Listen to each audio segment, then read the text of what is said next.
Dreams. Humanity's dreams. The hope to live among the stars.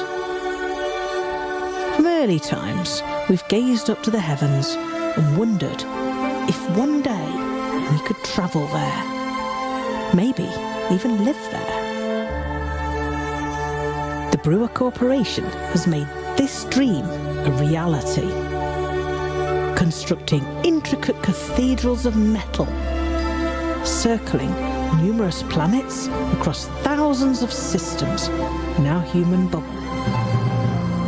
Why stay rooted in a gravity well when you can be free in orbit, free to dream, free to live, and one day to become a commander and be free to blaze your own trail?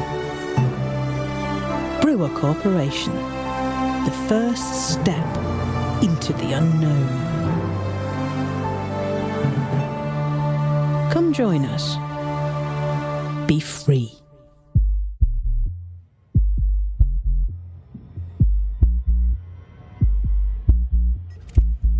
There's a light in the night, and it won't go out.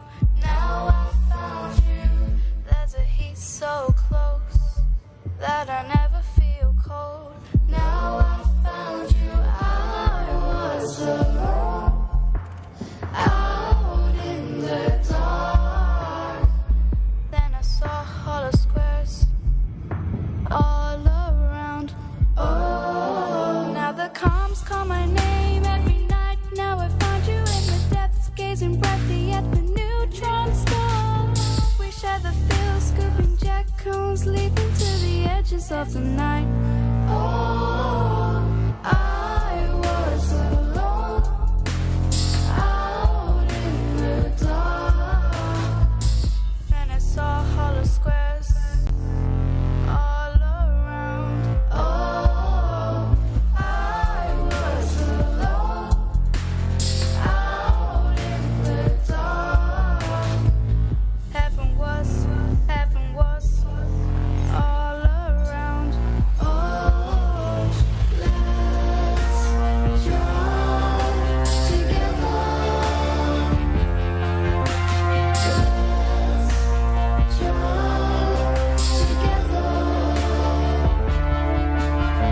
Let's jump together.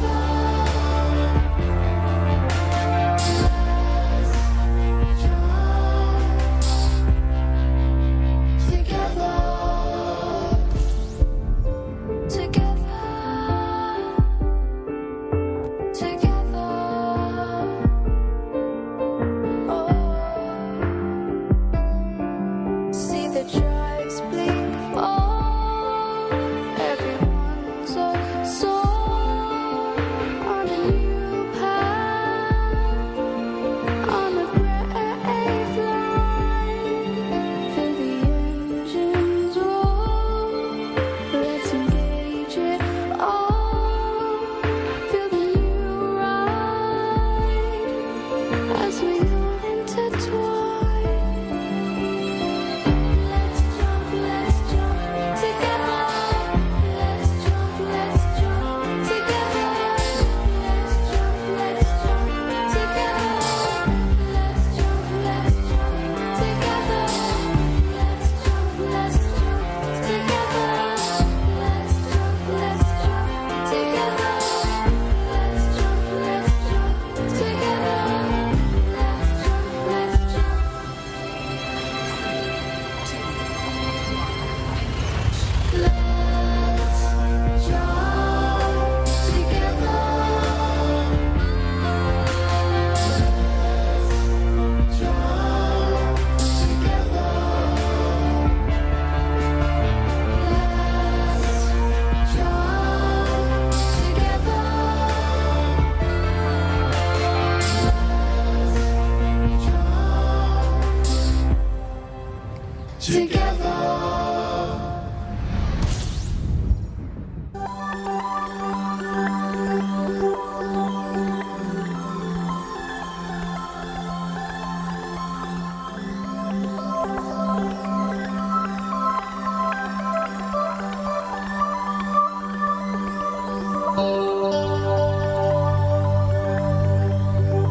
Hello and welcome to Lave Radio. Greetings and welcome to Lave Radio. Greetings, Commanders. Greetings, Commanders. The show that talks about the universe of Elite and the development of the computer game Elite 4, known as Elite Dangerous, and the fantastic community that surrounds it. Broadcast from a car in the Sidewinder and hosted by a vending machine technician. A place of nonsense and innuendo for forum dads. A self-contained podcast 2 hours long. Transmitting to every corner of the galaxy. It's even louder than me. The hottest show this side of Dizzo. The name of the place. Lave Radio. Lave Radio. Lave Radio. Lave Radio.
Greetings, Commanders, and welcome to episode 523 of Lave Radio, the show that talks about the universe of Elite Dangerous and the fantastic community that surrounds it.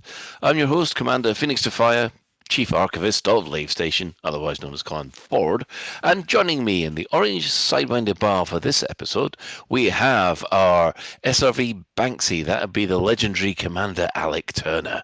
Oh, legendary, I like that. Hey everyone, I'm back. Excellent. We also have Commander Psychit, otherwise known as Claire. With all due respect. Yeesh. I don't know. Oh, yes. Yeah, I've got nothing. You got nothing. That's fine. Don't worry, I'll find something. It's fine. Head of Health and Safety, that's Ben, otherwise known as Commander Edelweiss. Okay, we're just going for Ben, are we? Okay, fine. Yeah, why not? Yeah, I'm Commander Edelweiss, and welcome to No Long Race News. What is this again? Lave Radio. Yes, that. Yes. Okay. Glad you know where you are eventually. Right. So if you wish, you can join us live. I do believe that the Chris Mark IV will be hanging around and Lave Station. I can see him out my googly eyes. Fair enough. But if you can't meet us in game, you can always go to the Twitch chat channel, which you can access through laveradio.com/live. Click on the live chat, or go straight to twitch.tv/laveradio or YouTube. Give us a like and subscribe.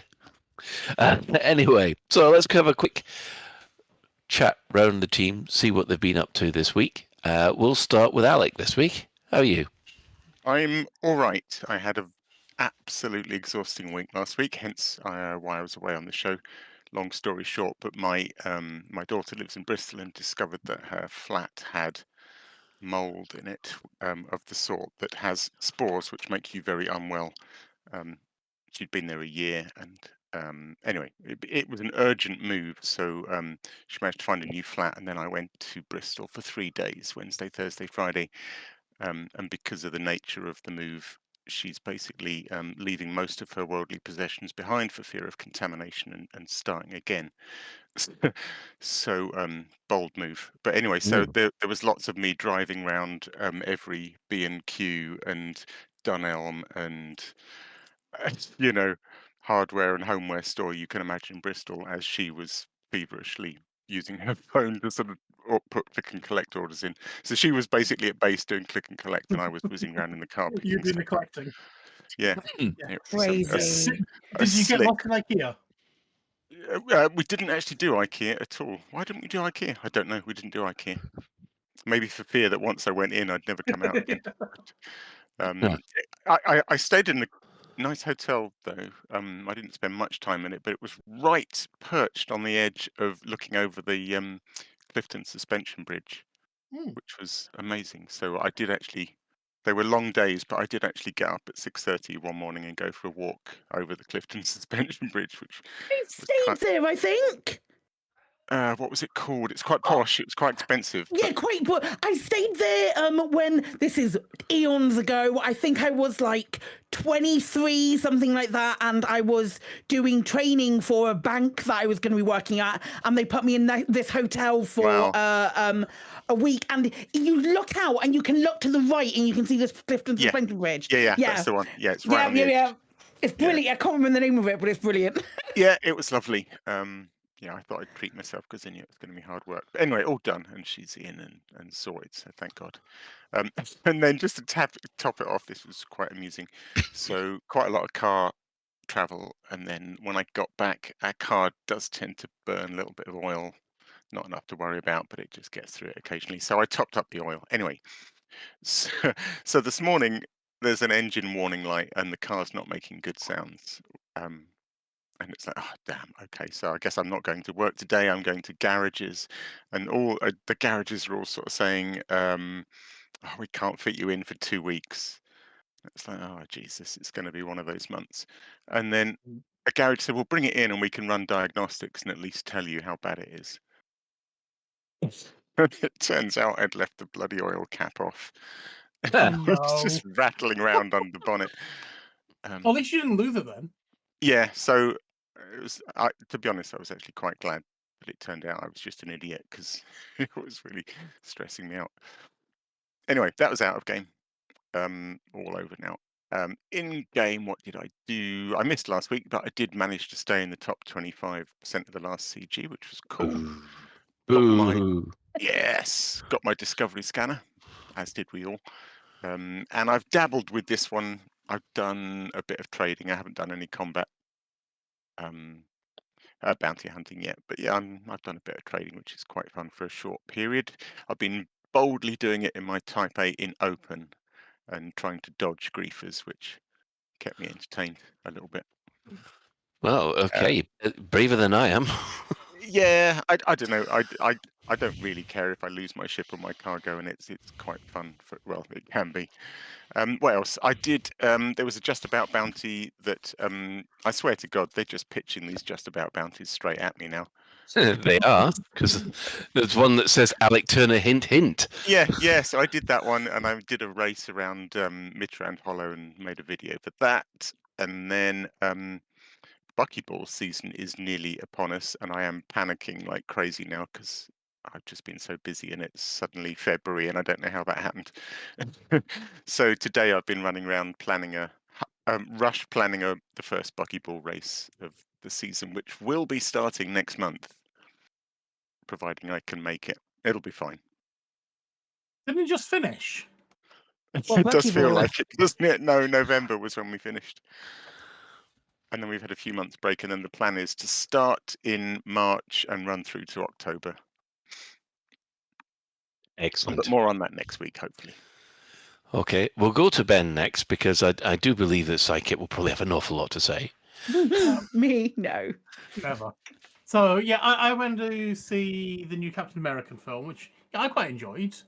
Apart from that, I've been playing Horizon Forbidden West, which I've enjoyed so far. And I've been doing some Elite, so not the CG, just puttering around, basically enjoying flying because it's fun. That's really about it. It feels like I've done lots, but I haven't actually. I see. Yeah. Oh, fair enough. Well, after that, I'm quite sure that Psychic will make up for it, because... Oh my gosh, what a week. What a fucking week, my guys. Oh man, I'm exhausted still. Hey. We had a really I've had a really good week. We did, remember how I talked? I might have mentioned it once or twice last week and in the weeks on the run up to it, that this weekend was Game Blast weekend. Sorry, what? This weekend was Game Blast weekend. So Never heard Game of it. Blast. Well, let me elaborate for you what it's for. For the wonderful folks at Special Effect, who we all know who provide accessible, not just accessible gaming, but accessibility for lots of people in who are in various states of not being able to go about their daily lives. Special Effect do things to help them, and yes, a lot of it is gaming, and gaming is for everyone, and heck yeah, accessibility. I believe they are over like get the Game Blast. Game Blast really covers the month, and then they do a big push up this weekend. I believe they are now over 100,000 raised. Wow. I know that one of the bits that we did, and all of the people who were with me did, and like everything that we did, which was amazing. We hit $1 grand on the first day, and I cried, and I haven't stopped crying really. But like when we were there, Paige told us that it was a donation that we had that put it over 75 grand, which was friggin' awesome. The fundraiser that was a group of commanders all under the same bracket. We raised like £2,700 from a bit more than that, nearly 2,800, I think it is, from a initial goal of $1 grand. Well done. Which is Bravo. really special, really special. I just want to very, very quickly shout out the commanders that were involved with that. A lot of Elite Dangerous was played. I played Elite Dangerous all weekend. I've played more Elite Dangerous this week than I have done for a really long time. I might end up I'm definitely going to be playing a lot of Elite Dangerous this week as well. And then I'm going to take some time off. But to shout people out who helped and contributed, Commander Phoenix to Fire. Who? That would be you. The amazing, incredible Commander Katie Anna, who did 2 big streams and she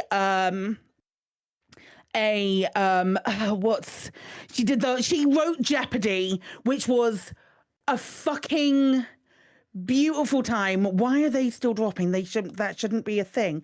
Are we still shipping? No, weird that those are.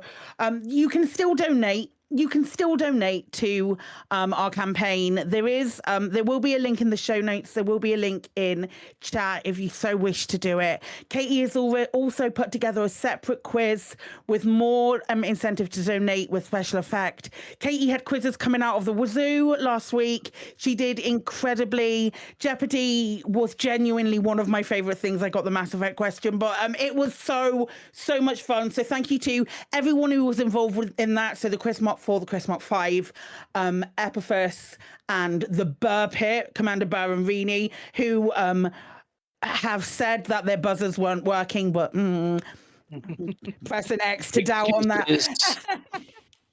But yeah, it was an excellent evening, and lots of fun was had by all. We raised 500 in those 2 hours when we streamed. We raised 555 quid as Lave Radio, which I'm very, very happy with.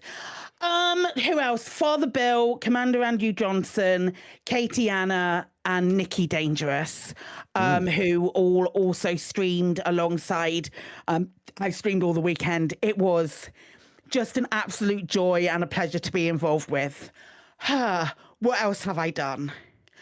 I haven't been outside. To anybody so I'm about halfway through sending all of the codes out for winners. I've got like maybe 6 left to do. So if you haven't received a code, it is coming. There are only so many hours in the day, and I only have so many spoons. So I am working on getting those out. There'll be some out tomorrow, hopefully. Yeah, so it's just been an absolute joy to be a part of and to be involved with. Again, I know there's stuff coming up in July as well with Special Effect, and Paige is looking for some commanders to get involved with. She put a post on Twitter about it. Go and look for Paige's post. I think she's Paige H. Harvey on Twitter. Go and have a look for her, and if you engage with that, so we have a good idea about who might want to get involved and those kind of things, because they're just such a wonderful charity, and they deserve so much. Today it's Steam Next Fest. Should I should I in case there was anything else going on this week, it's Steam Next Fest this week. Steam Next Fest started today. Started yesterday at like 6 p.m. Today I played, and this is the only day that I have, but today I played Solasta 2 demo. Oh, that's the D&D game. That's an actual D&D game with 5e rules. No bonus action drinking potions here. I found that out the hard way. Yeah. Oh shit! Was what I said, I believe. Solasta 2, Wanderlust, I think it's called, or Wonder Stop, maybe. There's an Annapurna game. Train Valley Origins, which was brilliant, and Do No Harm, Do No Harm is like Papers, Please crossed with Eldritch Horror. So if either of those sound excited you, go and check out. I didn't play through the whole of the demo because there was only so much time. I had another one that I wanted to play and I didn't get around to, but there was only so much time in the world. But Do No Harm, definitely check it out. It's incredibly good. So there's that. Other than that, I played Elite. What did I do in Elite? I did all of my 10 weeklies. One of them was exploration. I know. Nice. I know not all heroes wear capes. I did a little bit of bounty hunting and I did a little bit of deliveries for the new CG. Other than that, I slept because I had to. And yeah, I've been like yesterday was a massive admin day. I had so many emails and things to write that have been backed up, but there's loads of, I got some really cool stuff coming up, which is really, really exciting. And I got an email yesterday inviting me to an event like with a full creators pass, and it's Babby's first creators pass, and I'm really excited about it. And I know it's only a little event, but I'm really excited about it. That's this weekend. I'm so stoked. So excellent. Yeah, that's me. Not much then. Not much. I mean, I'm so busy. Oh right, well, I'm glad you all that was sorted. Let's see.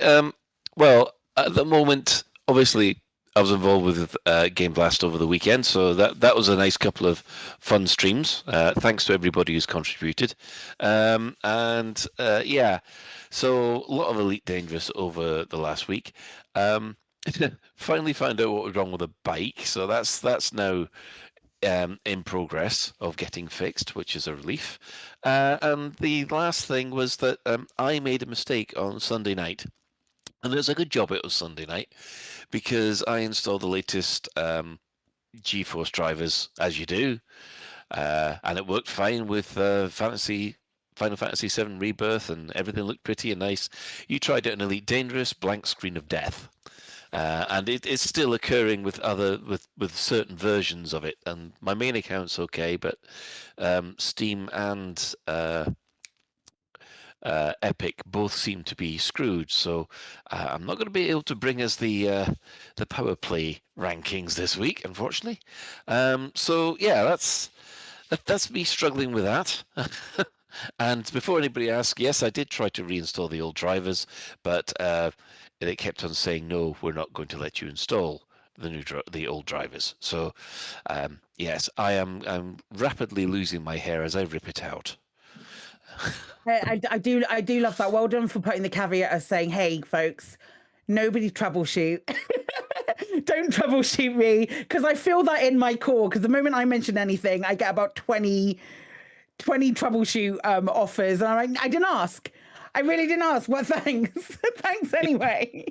DP Cap has just reminded me of the fact I was being stalked by an NPC in the first Game Blast session. There are 3 occasions where Carl, the mostly moist, was stalking me in a Sidewinder. His NPC kept on turning up, Carl the mostly moist, and it felt very creepy. Anyway, on a more positive note, wow, happy birthday to us. Oh shit, yeah. Yes. For those of you who keep track of these things, on the 23rd of February 12 years ago, in 2013, two Chris's, an Alan, and a Stabler. It was actually John, but we always call him Stabler for some reason, got together and released a podcast called Elite Dangerous Episode 2, because Episode 1 doesn't exist. Honest Gov. And yes, we're now officially 12 years old. I'm feeling incredibly old. I love how much older we are than the game. 12 years ago, I didn't even know Elite Dangerous existed. I didn't even know Elite existed. Yes. Funny that. Oh, to go back. Any highlights anybody would want to talk about? Because I can't believe it, to be honest. So what, the past 12 years, are you meaning? No. We're not going to open that. We're not going to open that can of worms just now, because it would just, yeah. But yeah, we've been going 12 years, and I think we have to say so much thanks to everybody who's taken part, all the ex-presenters, but especially a certain Grant Psycho Cow Wilcott for helping host this. Bloody hell. Yes, for the last 10 years at least. And yeah, so Grant, if you're listening, thank you. What a legend. Very much so. So, right. Shall we just have a quick look at the development news then? Yes, we're a day early. Yeah, we're a day early as usual. Because tomorrow the Trailblazers update launches, which is the system colonization patch, or beta, as they said. The release schedule is quite simple. 7 a.m., the Elite Dangerous servers go offline for maintenance. Hopefully 3 p.m., everything will be back, and people will be able to start exploring. People have explored. Sorry, here. claiming their stake or staking out. Yeah, with all due respect, Colin, people have explored. They're going to stake their claims. How's that? Does that make you feel better? Sure, Yes. why not? Yeah. Why not? Respectfully, why not? It's not like we can go fast. It's not really exploring, is it? No, exactly. No, because we don't know much about it. What they have said so far, the beta will be feature complete. All actions and resource payments are final and will not be refunded. And there's a period where we can monitor data and make balancing adjustments, which is why it's called the beta. So, what the system colonization beta is not is a work in progress. There will be no progress wipes, and there will be resource refunds. So, yeah. There will be no resource refunds, or there will be. There will not be any resource refunds. So if all of a sudden they decide to change a resource for, say you've spent 10 million and they decide to lower it to 2 million to do a certain task, you ain't getting that 8 million back.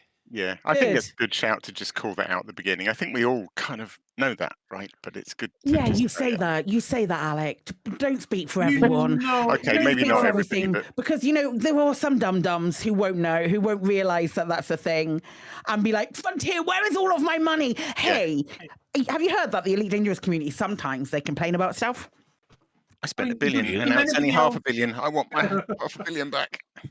Does anyone else actually think that even people who did know, when they go and spend their 25 billion or whatever the hell, and then it suddenly turns into 5 billion, that they're not going to say, they'll complain. Wow, For sure. I spent 25 billion and now it's only 5 billion. I want my money back. I think they'll complain at first that it's 25 billion because Frontier have already told us it's going to be less than the price of a fleet carrier. Yeah, that's true. If it is 25 billion, I think they're justified in complaining. But remember, prices can go up as well as down. It is possible that first week of colonization will be the best week there ever is to get into 100%. it. We just It might As just a be reminder, sorry. I was going to say... I was going to remind everybody what you all said, how much the colonization beacon thingy it was going to cost. So we can remember until we're fully. Remember, this is Price is Right rules.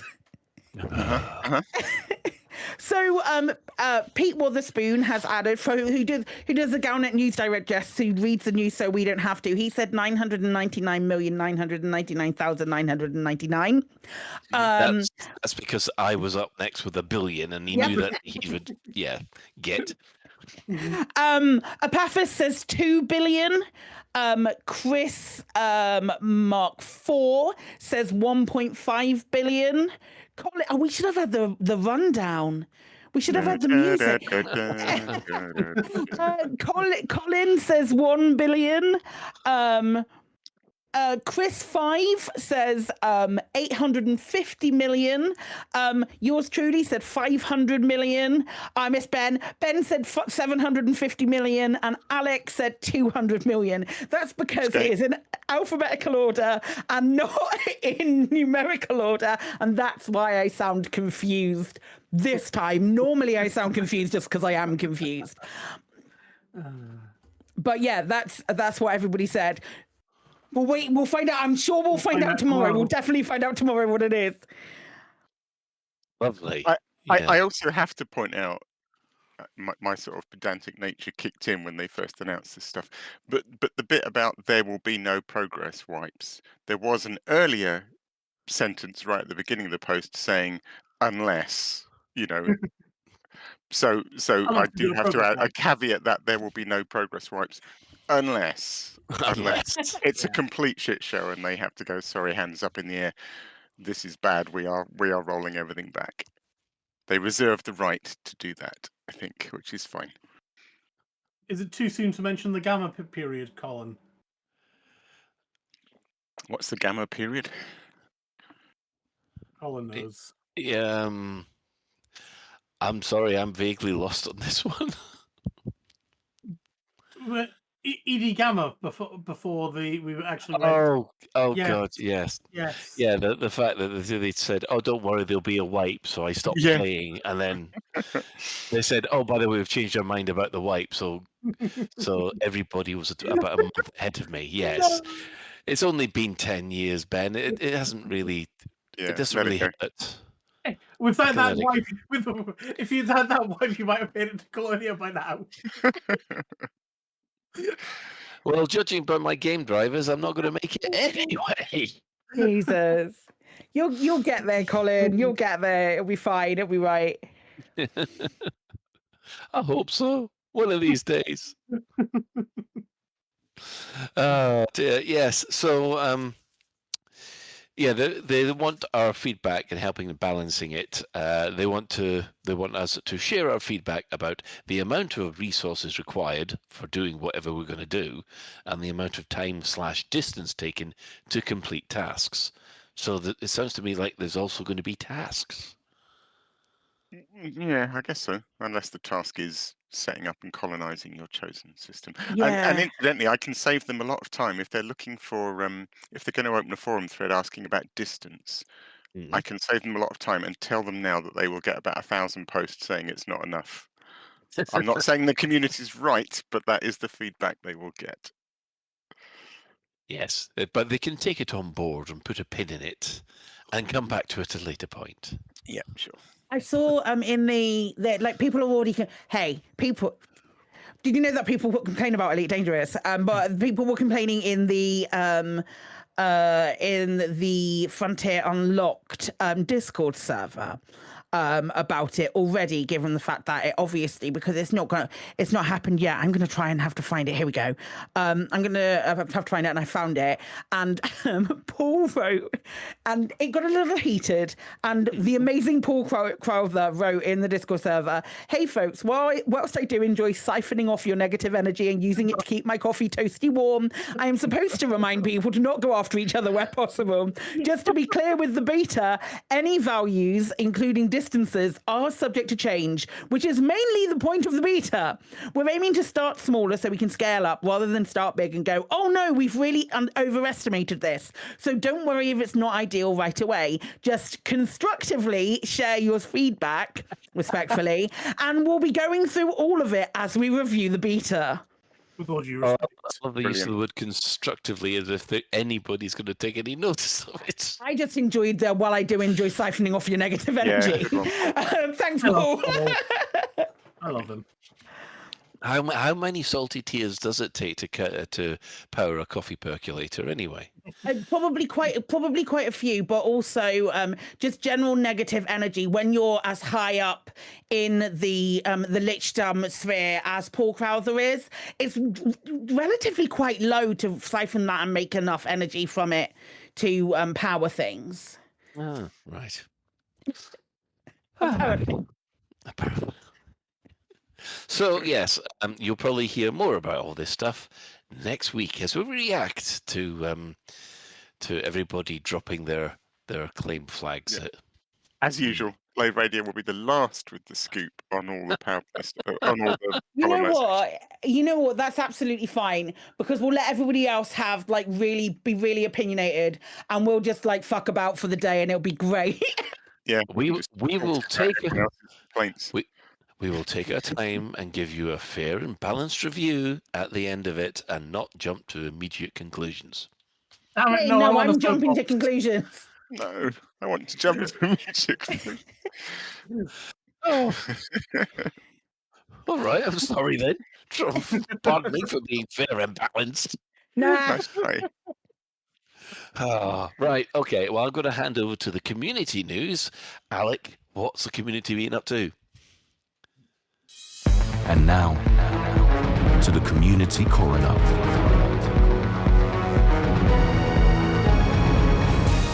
It's a dead game, innit, mate? Community have been up to loads as ever. Go community, you're awesome. Woo! Yeah. First up, Nicey has been making more things. Nicey has created a keybind backup app. Yay! For those technically minded, you probably know how to do it, but actually, Nicey's made a lovely little app, and it's a click of the button to back up your keybinds. And I haven't used it, but I think another click of the button if you want to restore them. So nice, simple to use keybind backup app. Just in time, it's only just occurred to me the beautiful timing of that. Back up your keybinds, folks. Oh, yeah, good point. I believe it's the mantra. Commander Exorcist has done a couple of cool things, actually. Commander Exorcist has released another new tutorial. I really like seeing in-depth tutorials on things that we all assume we already know.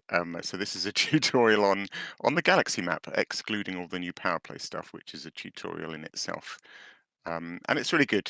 I really like these sort of tutorials that remind me of all the stuff I thought I knew, and it turns out I didn't know all of it. So yeah, it's a complete in-depth guide to the galaxy map and all the icons down the left and all the icons down the right, and some nice stuff on the kind of science of the galaxy map. So it goes into quite a lot of depth on how the procedural star names and system names are generated, and how some of the letters and numbers in those seemingly random system names actually tell you quite a lot of detail about the brightness and mass of the stars.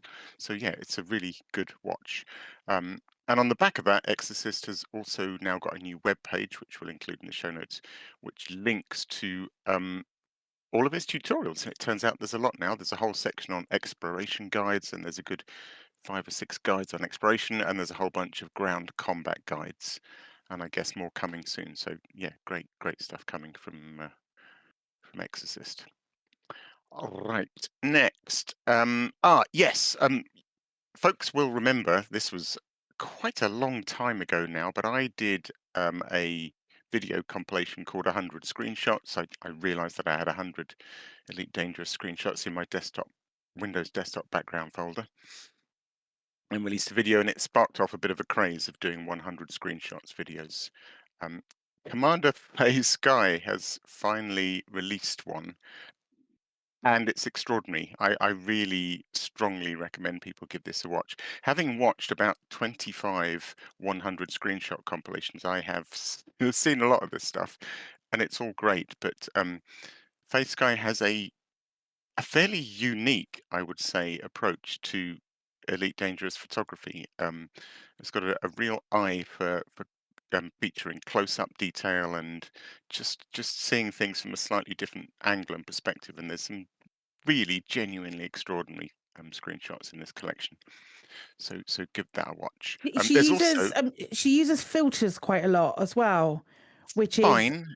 Yeah, okay. Yeah, which is so cool. I just wanted to point out the kind of stuff. It's just amazing. I think she's brilliant. Good. Fine, cool. Also, a little sneak peek, but keep an eye on Phase Sky's channel because there's quite an exciting new video coming quite soon now. More on that next week, perhaps, or the week after. Right, next up, this was somebody in our Discord, Matty D242 on our Discord pointed this one out. It's really interesting. It's a video by Commander Arcanic, I'm going to say. And it goes into real detail on some fairly mind-blowing science, I'm going to air quote science, that's been going on this year about glowing green gas giants, which I believe are a sort of acknowledged anomaly stroke bug, but they've been left in a bit like Mitrand Hollow and things. I don't think they're meant to be like that. But there are clearly certain very specific conditions that cause gas giants to suddenly show up in this glowing green color. And it turns out that they're super rare. 4 new glowing green gas giants have been discovered this year, which is quite something in itself. And Arcanic's video looks into trying to work out what criteria it is that triggers these GGGs, and it's interesting stuff.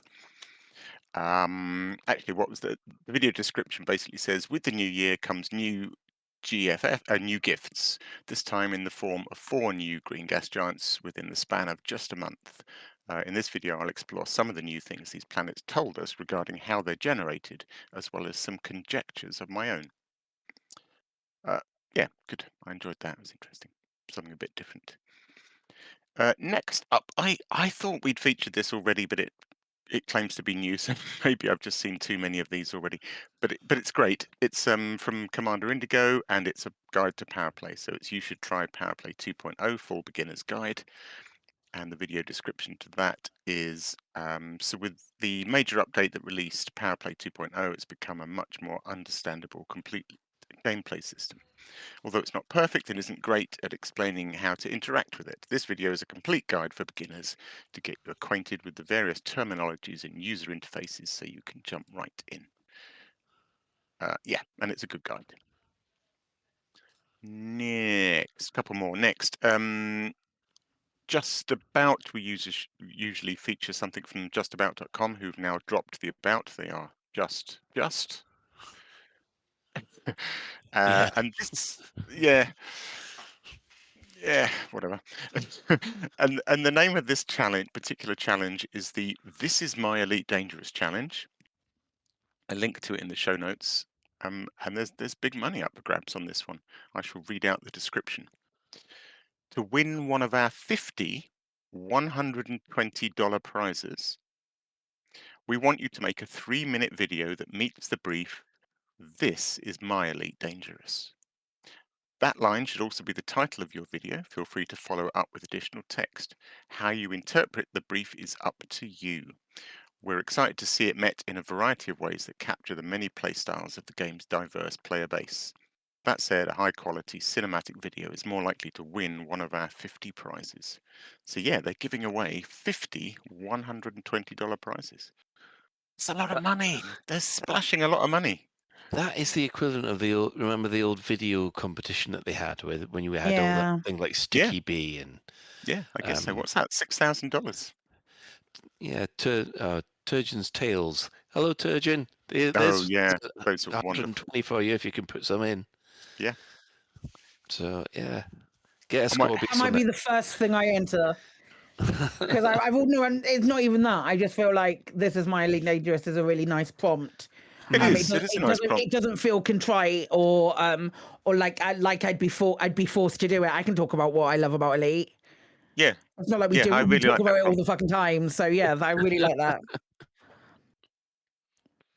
Yeah, so cool. That's on now, and I can't remember the closing date, but you've got ages, you've got months to do it, I think. Nice. Right, and last of all, I just wanted to mention. So we had the interview with ED Copilot's developer Razafrag a few weeks ago. He posted me today actually and said that since that interview, he's had another 1,600 commanders start using ED Copilot. So somebody listens to Lave Radio apparently. An extra 1,600. Wow. Yes.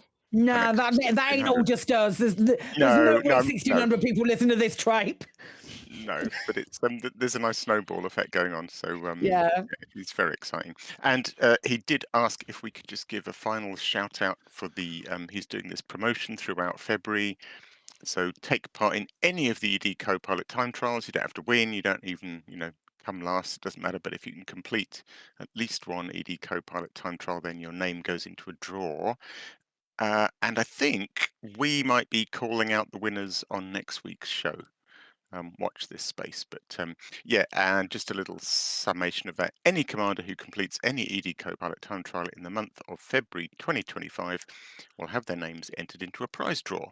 First prize, 2 billion credits in-game, and that will be passed to you via fleet carrier transfer, selling low and buying high, or however that works. Second prize would be 1 billion credits, and third prize will be 500 million credits. There are currently 145 names on the list. And an amusing little statistic, there have been, since the promotion started, 691 time trial runs completed, of which, somewhat embarrassingly, it turns out 34 are me. There you go. Oh, nice one. Only 34. I thought you were going to say 160 on me. No, that would be funny. Yeah, 691 completed, of which 690 are mine. And so you've got a couple more days to give that a go if you want to get into that prize draw. And that is it for this week. Excellent. Well, if you have a community event taking place soon and would like us to shout about it across the airwaves, tweet the crew at Lave Radio or Blue Sky, or email us at info@laveradio.com.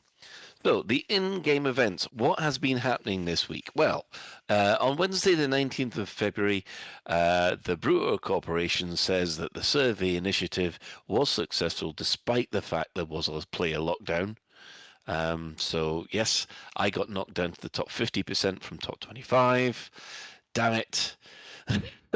Alec, you managed to do your top 25, so well done, you. Yeah, I did have to fight to get back into it. I got knocked out and then had to get back in again. I didn't have time. I think it was the Thursday afternoon when I just went, it's done. I thought, I just have a few. No. Sorry, it cleared, didn't it? And then it cleared, and then it was done. It was kind of like really quick. Yeah, it was about 6 hours when it cleared until it was done, and then I was too busy working. Damn this work getting in the way of my Elite Dangerous time. But there you go. But then that wasn't the end of it, because the Brewer Corporation said we need your help in order to start creating these big mega ships and stuff like that for all this stuff. So there's now 2 community goals running. One, obviously, trade, which is a lot of industrial stuff to Minerva, and also protect Minerva by bounty hunting, which also will stop a lockdown from happening in the first place. They've learnt from their mistakes. I love it. Yeah. They have. So yes, and at the moment I'm on course to get about another 300 million out of that one. So fingers Mhm. crossed that it's all going towards the Fleet Carrier Fund. Right. So just to clarify, say if you're wanting to do the bounties, that looks like it's good. Well, I mean, this is probably going to go a little bit longer because we've got a long downtime tomorrow. But it's showing that on Inara, it's saying that the Protect is going to be 100% in 17 hours and 39 minutes. So I don't know, maybe add like another 8 hours on top of that, and then the delivery thing. Let me find that. The delivery one is the other one. This one here. Clicking on the button to open up the tab. My internet's not slow. This one said it's going to be 1 week. It's going to get to 43%. But you know what? That's a lot of people delivering who might be interested in delivering to other places. So I think it might be we might not get 43%. But it is on tier 2 already, which means we're getting 2 of the mega ships because each tier was a mega ship. Excellent. Yes. So yeah, at least that's 2. We might hit 3. Depends. I'm still plugging away at this one. I've actually been doing the CG quite a lot and quite enjoying it because I forgot what it was like. It's been that long since I had one of these CGs. So yeah, It's really fun. It like even like doing the bounty stuff was really fun because Frontier, God love them, put the CG in Minerva where there were multiple highs and has-reses that were within reasonable distance from the station. So it's actually been a pleasure rather than having to try and find something somewhere where you can hand in these bounties. Really clever, really nicely done. Thank you. Yeah, that's very useful. It's better than hanging around the nav beacon, scanning every ship that going, come on, where you's wanted. But no. I have another question too. Like I want to pose it to you guys. This feels like it's been such a long time that we've had things like this, which have really justified these new mechanics going into game. Like I feel like with Power Play, we got some, hey, remember Power Play exists? Galnet articles. But I feel like this one's been so much more hands-on. And I just wondered if you guys had sort of like felt that as well. Like with it feels like it's been really nicely inserted into the lore of the game from like when Casijo went and we got that video talking about we're now looking to rehome lots of people and that kind of thing, and people are left stranded, and then it's just sort of built to it over a period of 2 months. Yeah, I think it's been well done. Actually, it's the as far as the CG is concerned, the communication outside the game's been something else. But the last couple of weeks with the CGs, I thought, oh no, they're doing this right. They're building it up nicely, which is it's a nice case of show don't tell. Exactly. Yeah, it doesn't. I feel like the power play change was really, really needed.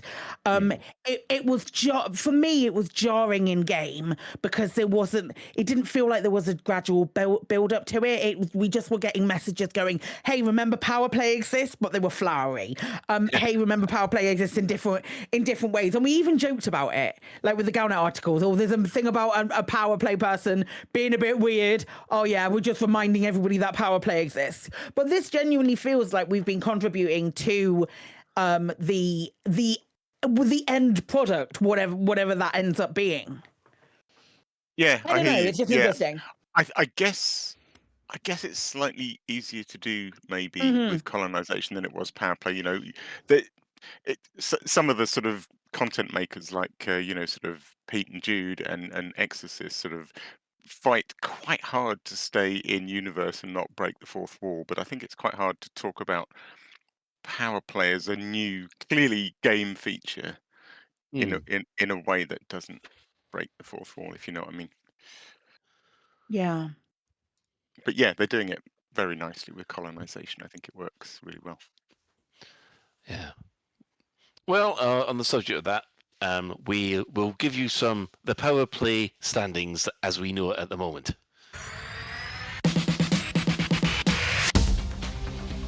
In 12, we've still got the Spider Lady bringing up the rear with Torval. Next, we have the federal president, President Winters, who's not moved any places at all. At 10, we have Delaney, the Pirate King.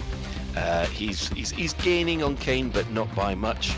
Kane herself is at number 9, catching Petraeus, but again, there's still a good 10, 15 systems between them. Above Petraeus, we have Antel at number 7, with Sub-President Archer or Shadow President Archer, I should say, at number 6. Then we go to the top 5. We have Lee Ryong-Ru with 801 systems. At number 4, we have Yuri Grom with 1,020 systems. Rank 3 is, of course, the Emperor at 1,328 systems. And at rank 2, holding almost exactly the same as last week, is Aisling Duval at 1,410. And of course, at number 1, pulling ahead by a vast amount, is Edmund Mahon at 1,431 systems. The biggest system influence this week belongs to Lee Yong-Ru, who can claim an additional 77 systems from his supporters. Yep, they'll provide you another update of the powers next month, but that's at the present power play standings.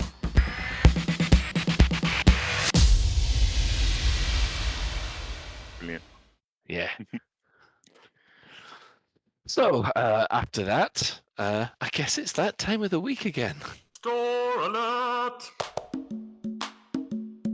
In the bi-weekly newsletter, here come paint jobs for your art. In the bi-weekly newsletter, here come paint jobs for your art.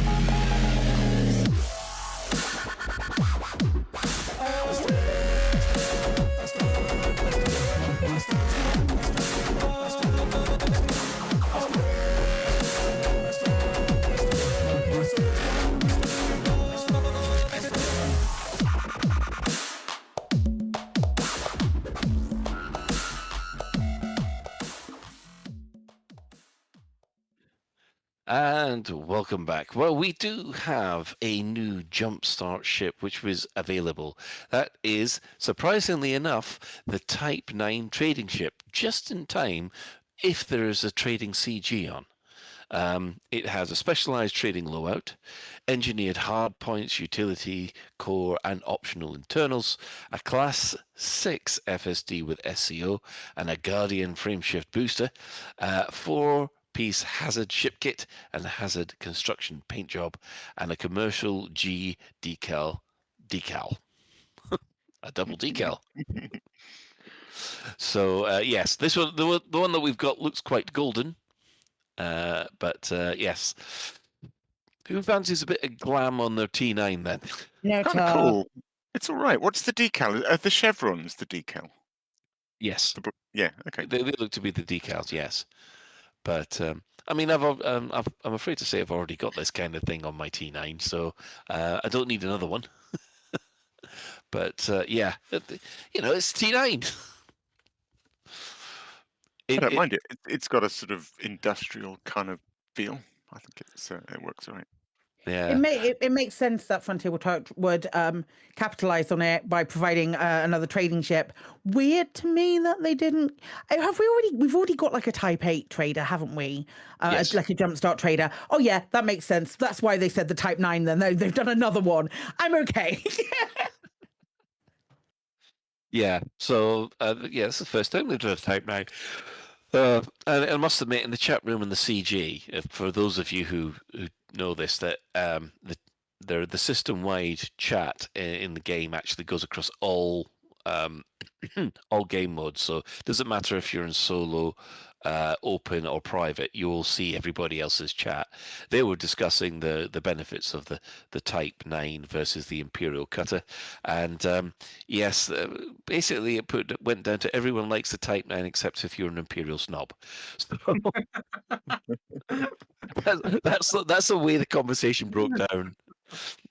I don't know whether or not they were role-playing it. If they were role-playing it, it was very, very well done. But it did come across of I drive a cutter. It's a bit like I drive a BMW. So, you know. Brilliant. You've been doing the CG, haven't you, Colin and others a little bit? Yeah, I did quite a bit of it over the weekend. What ship? What was your chosen ship to do it in?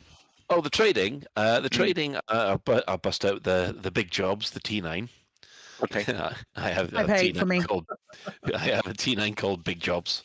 And of course, for the bounty hunting, I have managed to recover my Fer-de-Lance. And moving from a T9 to a Fer-de-Lance is like going from swimming through custard to flying without wings. It's brilliant. Yeah. I was just interested how many people had gone for the large ship and how many people had gone for like the medium pads for outposts. I went Type 8, so I could. Medium pads for the outposts for cop. There were a couple real close medium outposts with copper, and also I could use the SCO drive and not have to grip my throttle like it was going out of fashion. Not my throttle, my stick like it was going out of fashion. Just to try and keep it lined up. Yeah. Well, the thing I found, the T9 and SCO drive doesn't jump around all that much. That's because it's a brick flying through space, and it doesn't jump around even if you touch your. Even Cruise Overcharge can't make it turn. I did find an industrial planet or industrial system within one jump of Minerva, which is constantly full of computer parts and water filters. So I'm absolutely fine. So I'm doing sort of 600, 700 tons every run, and it's not run out yet. So I'm keeping on plugging. Good. So I can't remember what I'm at with the Type 8, but 270 something I want to say. It was really nice to get back into a Corvette and do some fighting again. That was really nice. I haven't been in the Corvette for ages because it's still not got an SCO. It's not SCO compatible, so I am neglecting my 8 Corvettes. But it was nice to get back into it and have a leisurely murder just sat in a high res or a has res and just scoop it. I think I added like 40 odd more escape pods to my Etienne Dawn, fund in my fleet carrier, and I mean, some of those escape pods in my fleet carrier are so old. I guarantee you, it is just soup. No, hang on. There's nothing to say that some people degrade. I thought it could keep people alive for years. People soup. It's people soup. Some of those are degraded. Those are people soup. I was thought those faces bubble things. No, it's people soup. Like you open that and then just like liquid comes out. Those people are dead. Those people have been dead for a very long time. They're sealed specifically only to keep the stank in. And now Etienne Dawn is new Etienne Dawn soup stock. Soup stock.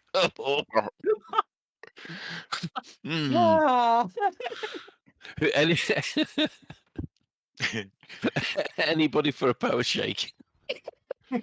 Etienne Dawn power shakes, guaranteed. No! Oh my god, we've got to do a milkshake ad. Oh no! Strawberry milkshake. Me and like I promised on an actual thing that was recorded that we would do more adverts this year, and we've not even started. Oh, come on! I've been promising to do a Magna Pants one for years. Yeah. Oh dear. Right. Anyway, but that's not all, because there are other things coming tomorrow. We have the Trailblazers drops, which are probably coming during the Frontier Unlocked. So there looks to be a very nice T6, a very nice T9, and a very nice... Well, it actually makes the T7 almost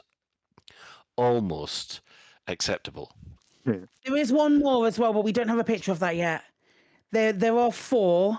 Is it the D8 by any chance? I can't remember. I don't think it is the Type 8 because I think it's the older ships. But we just don't have the we didn't get sometimes we get pictures of them, but this time we haven't. So I can't remember we've got pictures of 3. I can't remember what the other one is. My brain's doing a slow. We've got the Type 6, we've got the Type 7, we've got the Type 9. Could we have the Type An? That's not a ship. The Type N. That's not a ship, you I quite like mad these.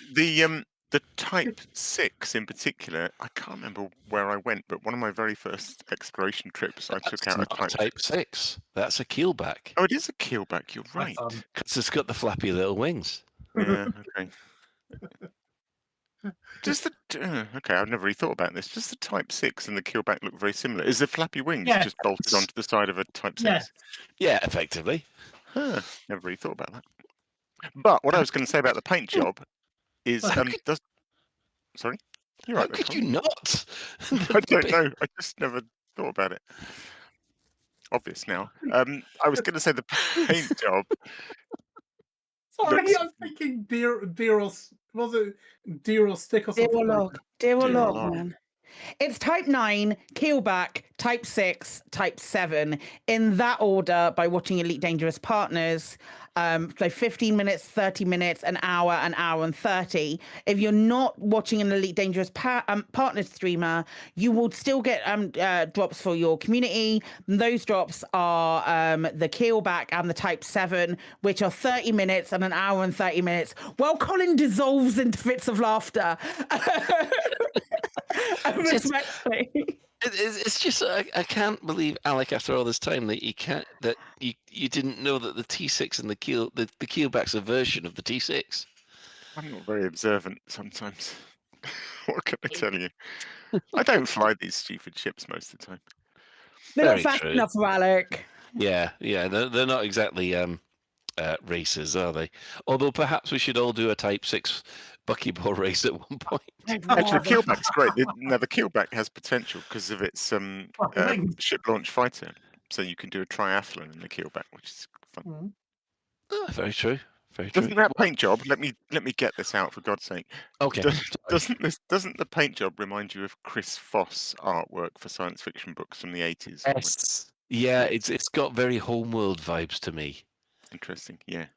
Yeah. So 70s sci-fi artist. Yeah. For those of you who are not sure of it, did fantastic spaceships that also look a bit organic. But Isaac Asimov paperback covers and things. Oh yeah, it looks really good. I really like them. I think they're great. Yeah. Actually, yeah, I must admit the keelback does look like the Corvette from Homeworld. It's just bizarre. It just hit me there as well. Right. What we'll do is we will take an ad break and then we'll get back to everybody after these messages. Oi, how you doing, my brother? So you run some data and you left your little sidey and you're starting to think about maybe a ship that can punch a little bit harder. Well, the keelback, the one with the little flappy wings, is just what the doctor ordered. It is multi-crew enabled and is the smallest ship with a fighter bay, so you can point and they will do your bidding. Ha! It's got 3 utility mounts, 2 small and 2 medium hard points, plus a whole batch of compartments. So if you want a bit of fun, grab a keelback, my son. There's bargains at Etienne Dawn's Unspecified Meat Emporium. Etienne Dawn's Unspecified Meat Emporium haven't just been slicing carcasses, but also slicing their prices. All unspecified meat sausages now 2 for the price of 1. A pack of assorted meat steaks, now with 50% more meat at half the price. How about chops? Our surprising meat chops now also 50% off. And introducing our massive meat hamper. It's a family of 4. No, that should say feeds a family of 4, right? Stick to the script, Claire. It says it's a family of 4. Okay, I'll stick to the script. Yeah, you do that. It's a family of 4. Etienne Dawn's Unspecified Meat Emporium. Find us in the Lave Business Directory or visit us next to the station mortuary. Etienne Dawn's Unspecified Meat Emporium. You'll wonder how our prices are so low.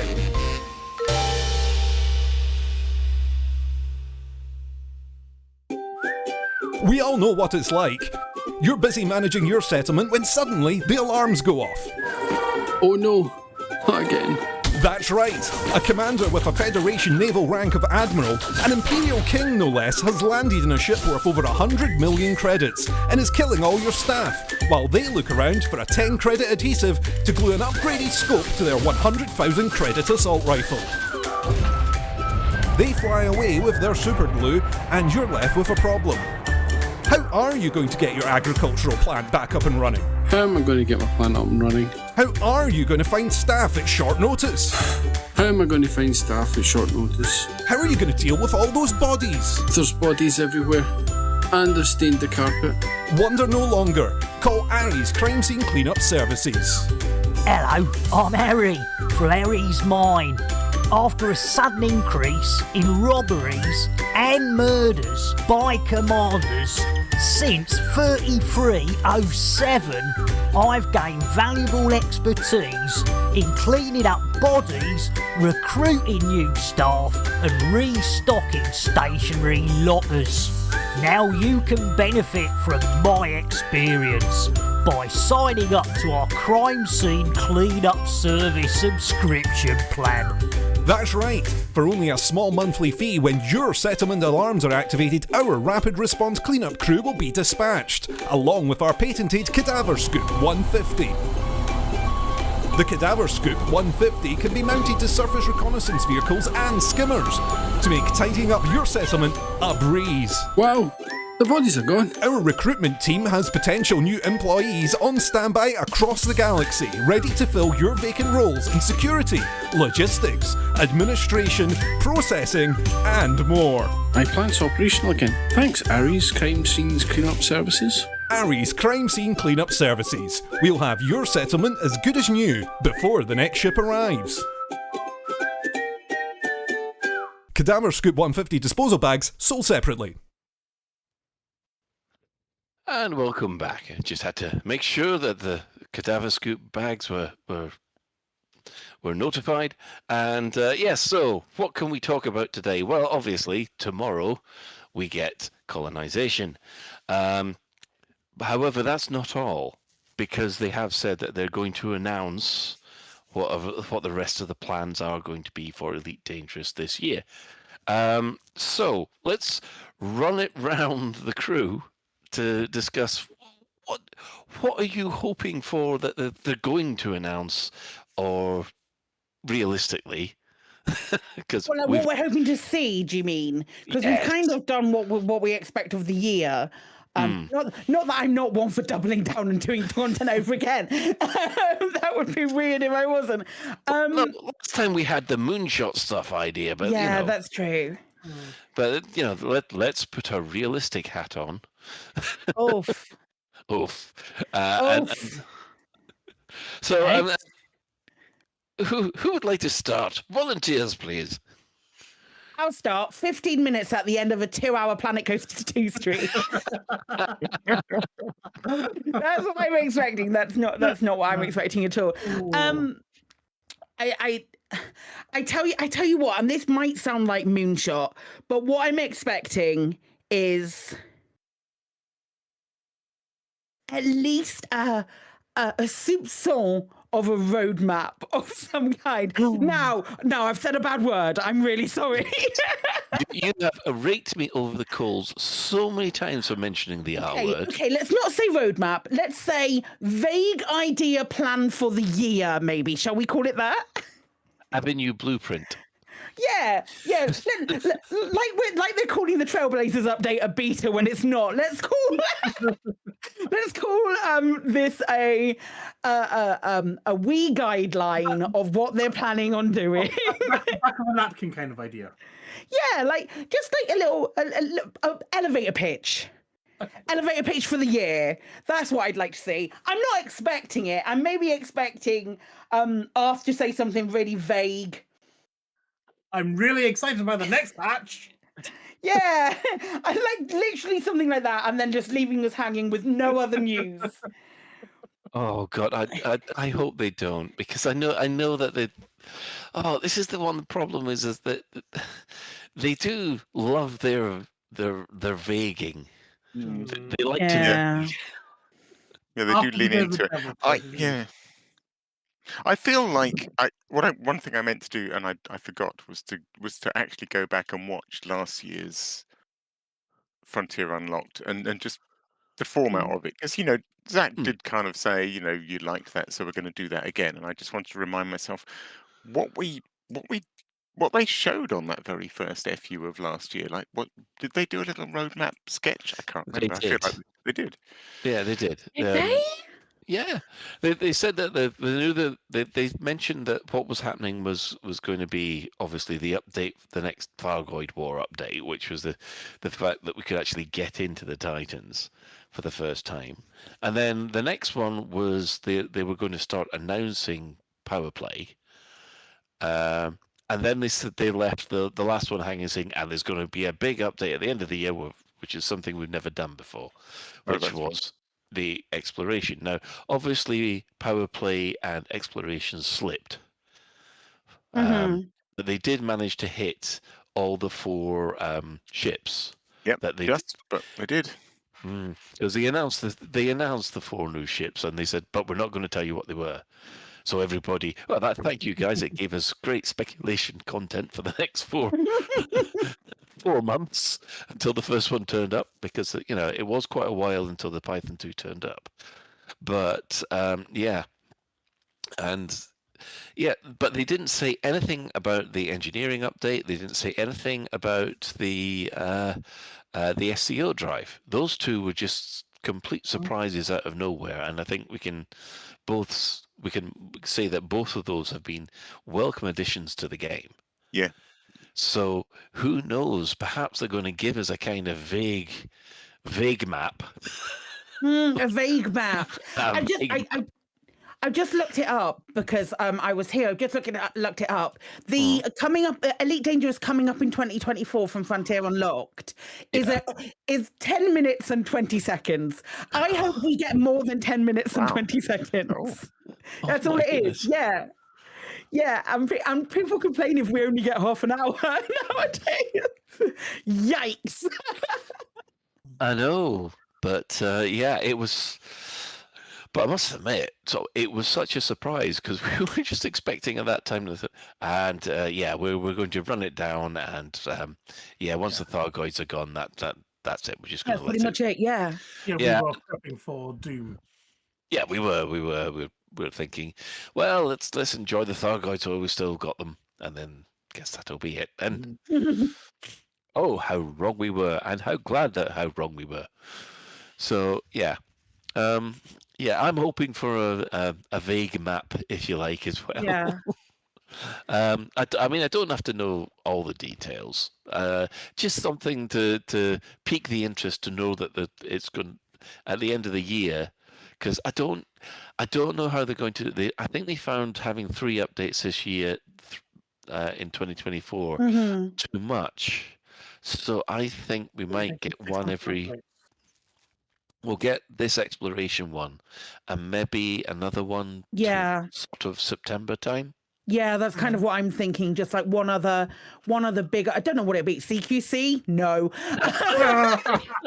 You're funny. Absolutely not. Oh my goodness. But one big update for the year, and like maybe like a couple more ships, something like that. Because we've had the teaser for the other ship, which we'll get to in the question of the week. But we've had the teaser for that ship, so it's likely that we'll get. Well, we know that we're going to get information about that new ship, whatever it is, and then we'll get a little bit more. But yeah, I think one update, a couple of ships. That's kind of what they play with. I'm hoping that they do at least 3. At least 3 ships. 3. Yeah, I'm hoping for at least 3 ships this year, because I think 4. No, 4 was about right, because they came out at just the right time to keep you interested, because just when you were beginning to get a little bit, out comes a new ship. And, let's be honest, when we started to see the Mandalay, everyone got really excited over that. Yeah, it's all I fly. It's funny, they are starting to call my bluff. It's ages ago we talked about new ships, Yeah.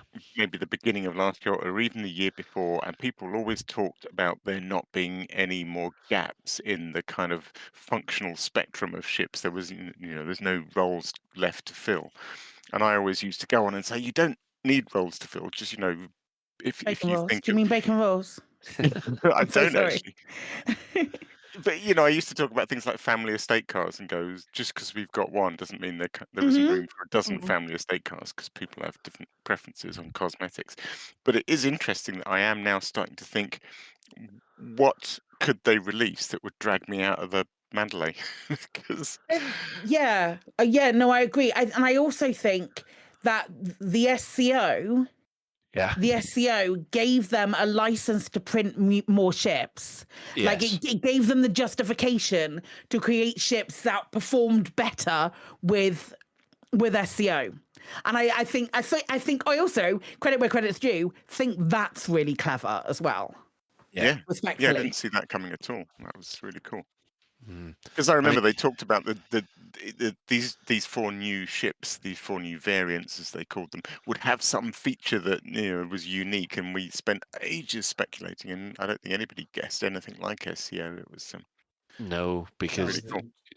no, we were all just there thinking, oh, it'll be something like a cloaking device or something. Yeah, it was like stealth that. drives, we thought, wasn't it? Yeah. Like Well, a I think stealthy it thing. to deal with the Titans, weren't we? Mm-hmm. Yeah, Well, true, we were. Yeah, well, to tell you the truth, it was to do with the Titans because of the way that the Stargoids actually flew between systems, because that is the SCO drive, isn't it? Yeah. I'm glad someone said something.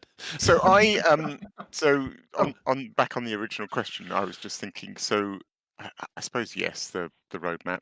Sorry, going to use the word, but I mean, I'm really looking forward to hearing a bit more detail about colonization. To be honest, I know. And, well, yeah, 2 things. That just fleshing out the. Although to be honest, we will have had it. Although I probably won't have had a chance to play.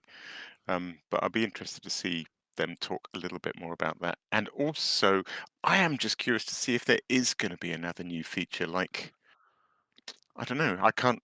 Yeah, when the thing that turned out to be colonization. Yeah, they were so casual about it when Arthur originally mentioned it. It's like, oh, we're working on this new thing, and it sounded small, and we were, and actually colonization is a huge deal. And so I'm fascinated to know if they have plans for something big next year of that scale. Yeah, the thing was with Power Play, I didn't expect it to be as big as it was. I didn't think they were going to create all the whole the in-depth mechanics that they did. Yeah, because that must have taken a heck of a lot more. Well, it did take a heck of a lot more work than I was expecting, because obviously the content that was in it, when they give the high view, I wasn't that enthusiastic about it, but once we got into it and we had the weeklies and the unidentified signal sources started to come into a play, then you suddenly realize that had a lot more depth to it than we originally thought. And yeah, if they just do one more update of that magnitude at the end of the year, or towards the end of the year, I'd be very happy. Yeah, that and I suppose going back to hearing them talk a bit more about colonization, I'm sort of wondering if colonization still has a few tricks up its sleeves that we don't know yet. Almost certainly, because we know shit all about it. Yeah. But do you know what I mean? Beyond, obviously, there's bits of user interface and stuff that we haven't seen, and I'll be interested to see what the new Galaxy Map features are and exactly how you. But yeah, I just wonder. I'm just hoping there's a little bit more as well. Here's an interesting thought. I wonder that when the Galaxy Map is, or rather when colonization comes out, whether or not we lose the Thargoid War interfaces. Oh, that's a possibility. Yeah. Yeah. You know what was I mentioned in Community Corner Exorcist's guide to the Galaxy Map, and it's funny, he did sort of because he was literally going down the icons on both sides of the map, and of course he lands on the Thargoid one, and it did suddenly seem a bit, that shouldn't really be there anymore. I mean, it's dead. It's a sort of redundant bit of gameplay that's still taking up space in your user interface. Until someone heads a colonization ship right into the wrong system, and then bang, there we go again. It ain't happening, mate. Don't you worry. Don't you worry about it. We got, like, what are we talking? Like, bubble only, 10 light year range. It's going to take it'll take maybe that time, that third generation of people that you keep thinking that the thingy's about, that by the time that third generation of people, we might actually get to the coal whatever sector it is. Oh my God. Not a chance. Will ever let me forget that. No, I won't forget. I won't let any of you forget it because it's so fucking stupid and I love it so much. The funny thing is, I have seen a couple of very serious, very well sort of deeply thought out colonization plans, like ongoing, like not cancelled since they announced the short range, talking about their plans, as a big group to get to places like the far eastern arm of the galaxy. And I just think, did you read the 10 light year thing? Have you done the sums? You're talking 65 years of gameplay to achieve what I just don't understand. I love the role play, and I don't want to shit on their parade, but also, how do you square your role play with the fact that it's not possible?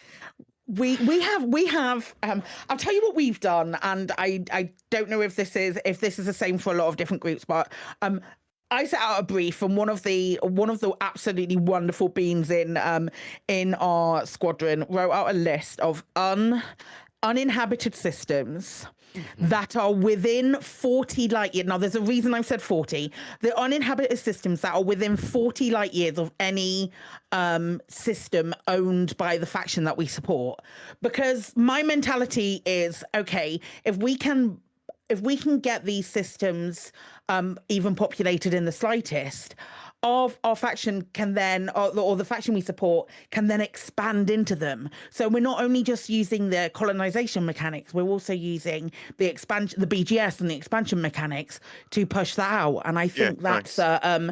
I think I came up with that like 2 weeks ago when we were literally talking about it on here, and I quickly wrote out something. So that is something that I'm planning on going through between the end of Lave and when I go to sleep, and picking one that I might want to go and take a look at and populate. Yeah. I mean, with the subject of the SEO drive, Ben. I'm just thinking we need an SEO drive for fleet carriers, but anyway. Now, what I was wondering about, though, is do you think we're going to get a all-purpose SEO stabilizer booster thingy that will essentially mean every other ship can use an SEO drive? And is it even in Frontier's interest to do that? No, because it's not in Frontier's interest. Yeah, I think Psychic managed to knock it on, just basically knock it on the head there, because, why would you want to get one of the new ships when your Cobra Mark 3 is just as stable as a Cobra Mark 5? If I can stabilize a Corvette, I'm going back to my Corvette. And then why would I want to buy any of the ships? And Frontier want to make money from paid DLC for Elite Dangerous. I know, but you want to move back to your Corvette and not feel obligated to do something. I was like, and I'm still flying around on my crate, but if I could shove an SEO drive onto it. No, I am prepared to use older ships situationally for when I need them. Like, for example, if you don't need to boost far away. Or if I'm not boosting a long way, like I'm going between a station and a Hazres for a CG or for something like that, I'm happy to do that. But what I think I want is a very large ship that is capable of SEO for the sheer volume of commodities and things that might be required for colonization. Mm-hmm. But I don't know. Yeah, right. Yeah, I like beyond the idea Type of, 8, you mean large. Yeah, I mean, like when I say large, I mean that it will only fit on a large pad, kind of thing. Like, give me a Cutter Mark II or something like an that. Imperial Cutter Mark II, yeah. Yeah. Isn't that the Panther Clipper? Listen, my guy. Did buy another. They shouldn't even fit for the doctoring. We know this. God, that would be a feature I'd love. Sorry, we're not doing. Well, basically, docks that beat ships that are bigger than Docmax and ways to interact with them. Sort of like a half fleet carrier that moves. Basically, yeah. Yeah, I could see that. Fleet carrier that you've got to then sort of shove everything into a Type 9 to actually offload yourself or something. I don't know. Or you can get fleets of adders to come out and collect things. Oh, just wash your mouth out with soap and water. One of the best things that I had on the stream was a whole load of pirate adders that I could blow away with absolute glee in the CG. But yeah, I do get the idea that there's a big ship that you can park outside the station and then transfer your stuff over there. That's been one of the things that people, well, it has been suggested that people want. Yeah.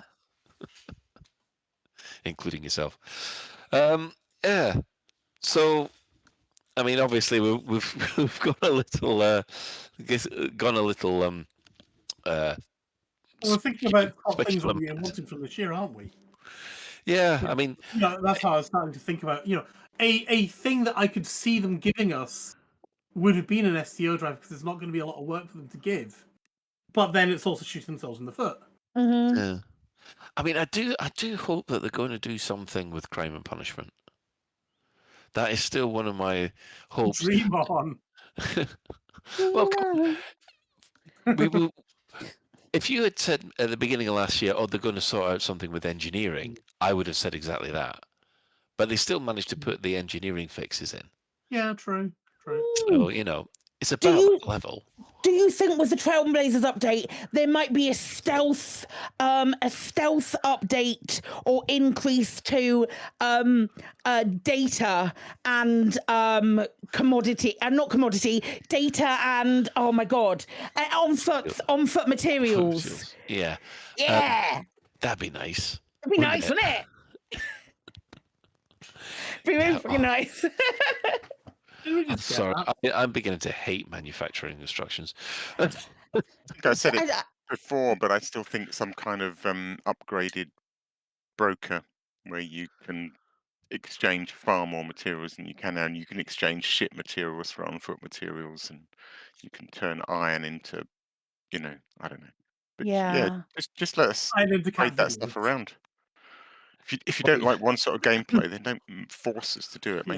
Allow us to just trade stuff up or down. What we need is a portable refinery from No Man's Sky where we can put our iron materials in and then change it into something else. Well, yeah. What about they do something that maybe needs fixing or something that needs changing is a part of Power Play that I've come to hate. And I'm sure you.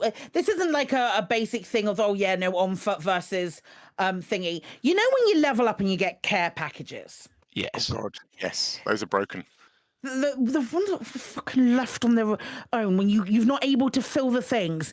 I can't trade up anymore. I can't do it. I have no space. I have to scroll to go through all of the different things. I've done a lot of Power Play. I joked for a very long time that they were mandatory, and by jolly I've done them when I've been able to. So I've leveled up quite a bit, and I've got so much just sitting. Tell you what, Frontier, be an absolute angel and just give us one box. Yeah, you must have way more than this, but I've probably got 8 half-emptied care packages, Oh, is that because you haven't got space in them to... Yeah. Oh. I've got, I have to scroll to see them all. And when you access one and it doesn't work, the whole board flips. I was going to as ask, well. does that bloody list change order every time? List changes all the time, so you can't go, okay, I know that's there and all of that. It's a nightmare. I can't do it. I've got nothing else that I want to engineer. So Frontier goddamn well better give us more ships so that I can engineer them. I mean, actually, those care packages are really broken. Cause I haven't been doing that much power play stuff, but I have still been doing a bit, and so I do get them occasionally. I've barely bothered to open mine anymore because I just don't know. Yeah, I just don't know which is the new one and whether I'm going to be able to empty it or not, and they're just filling up user interface space. Yeah, Chris Mark IV's got it right, saying, "Oh, woe is me with my too many materials." Play the fucking game and you will get materials. There are so many materials. I don't know if you noticed, but last year, one of the updates that Frontier did was they did a big overhaul of engineering as well and gave us many more materials. Mm-hmm. And now we're getting even more with power play. How are you running out? You cannot possibly be running out. I'm complaining that I'm getting enough. I synced maybe 50 limpets this weekend because I was just like, fuck it. I've got so many materials. There's probably a good way to do this. Maybe somebody can maybe somebody can do a tip of the day or something for next week. But one thing I find is, so I did make a concerted effort. I looked at a care package that I couldn't get rid of. I looked at what's in it. And then I think I even tried to go to the bartender and just sell the stuff to make more room, and it didn't work. I genuinely don't actually understand how to make room for what's in my care packages. You can actually transfer the stuff into your backpack and then dump it on the planet. Right. Oh, one by one. No, depends how much you can put in your backpack, but you can still do that. Take like 10 things or something. And also, I feel like maybe Odyssey Materials ought to be able to help. I ought to be able to make some kind of list of all the crap that's in my care packages, and then I don't know. I just want just a bin with them all in. That would be fine. Because as Technotic ATW in chat has said, if you have too much of the care packages, you just cannot choose them. And I think I'm getting quite close to that now. You can't choose them and the game runs an error. Oh, no. Oops. God, they've given us too much stuff and it can't help. Yeah. Doesn't even invert the numbers or something. Wow. No. Coalesce them. I don't think we expected this kind of thing to happen.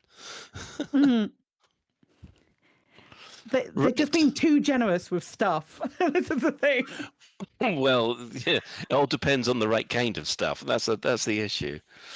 Yeah. Right. I think we will wait and see what they unveil for us tomorrow. And I must admit, I have been waiting for the Frontier Unlocked for it feels like it's been so long. Feels like it's been a month and 25 days. Well, it's actually been 3 months, wasn't it? Yeah, well, we weren't expecting it before Christmas, so. That's true. I don't know. I think it'd be good. Yeah. Oh, we do have the Chris Mark 5 here. Chris, what would you like to say? Right. So I'm basing this entirely off the picture of the so-called ship that they promoted. Now, clearly, the stars of that picture were the skimmers with the little sookie hands. And they were cute. The giant storage thing. So I think what we're going to get is the inside of fleet carriers. We're going to get more options for them because that's what the skimmers were doing. And those storage solutions look strangely a lot like a giant calyx. Therefore, it's going to be sponsored by IKEA. So it'll be a Frontier IKEA crossover for your fleet carrier. Spending arcs in IKEA. Wait, what if automatic tritium transfers from storage to ship using those little sucky drones? Yeah. Oh, that's it. They're now little sucky drones. From Little now. Sucky Jones. It's like the little fluffy wings. Suki hands. I want to pilot my own little sucky drone. Can you I imagine know that? you why them. Sorry. Can you imagine, like, if fleet carriers, instead of simply having a pipe, internal pipe to transfer the tritium from A to B, literally just had like little drones buzzing around it all the time? Well, they don't have a pipe. The bucket. Little drones with a bucket. Oh, So it little works. drones with a bucket. Yeah. Oh, make it happen, Frontier. They have to all be called Ur Willie. So yeah. Beautiful, a little ballet of drones zipping around your fleet carrier, moving tritium around. Tritium in a bucket. Yeah. Nick Webb needs to make the advert or make the video of it. Do it. Yes. Yeah. Instead of little flat earrings, little sucky drones. He needs to do a video for it. Hell yes. And all serious, I'd like to see some fleet carrier customization. Yeah, hell yeah. That is something that, well, because me and Alec don't have fleet carriers, Ben doesn't have one either, do you? No. Yeah. Don't have one, not getting one. I do actually have the money now, but I'm going to save it until I know how expensive colonization Yeah, is. because you said you wanted one of those really big ships that you could bring in and then offload stuff to like a port with. Fleet carrier. I've got one of those. Yeah. Yeah, but I want something I can actually fly. Just sit on your ship and just make vrooming noises. That's a very good point. You can do that. Yeah. You want to sit in that chair and actually fly it I instead want of to actually two fly guys my on the bloody pad ship. in front of Yeah. you. Yeah, this whole executive control bullshit's not me. Yeah, I don't want to say make it so. Yeah. As Captain Picard said to the sewing machine. Right. Sorry. Right. Well, this actually, what Chris brought up is actually quite a nice segue into the question of the week. Now, obviously, Frontier showed this picture of the next ship that's coming just when we were thinking, what were we going to talk about this week? And then, thankfully, they slapped that They gave imagery at us. us a ship. It was cool. It was more like, what are we going to make the question of the week? To be fair, not a lot of people answered. And that's also fine. But what those people who did had some really interesting ideas. Because we asked, what do you think the new ship could be? And what do you think it could be used for? Commander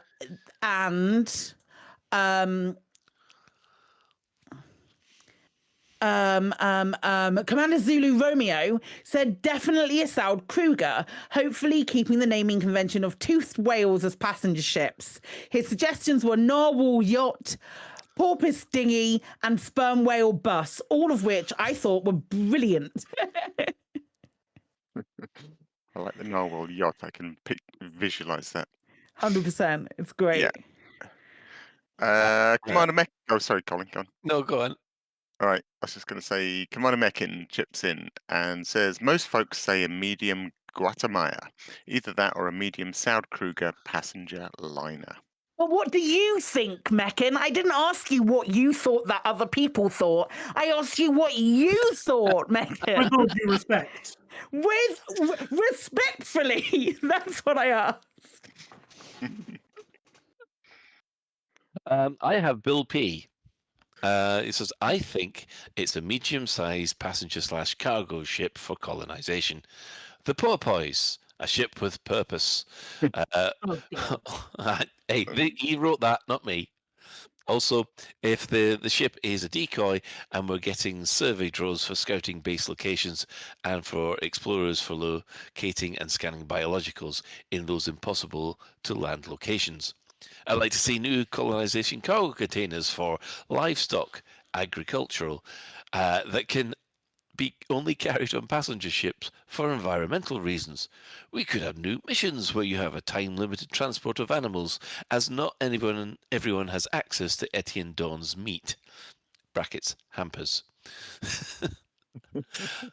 I do like that idea of actually traveling, taking livestock. So it'll turn into, obviously... like Firefly. Yeah. Yeah. Zesty Fuck Turbo, I think, is saying It's Fupa. I didn't write it out correctly. It's my bad. Super Turbo. It need to be smaller than a sidey or bigger than a Type 10.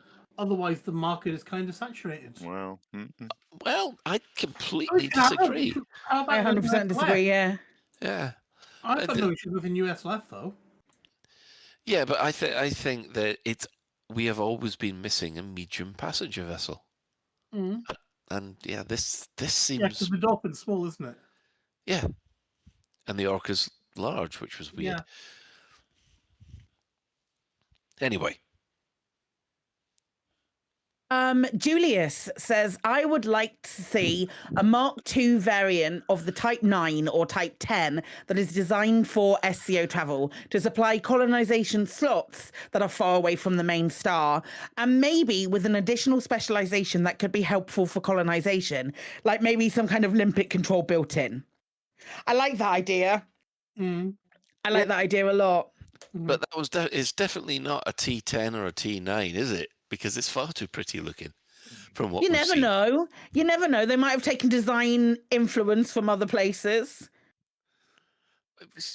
It looks like a fish, not a brick.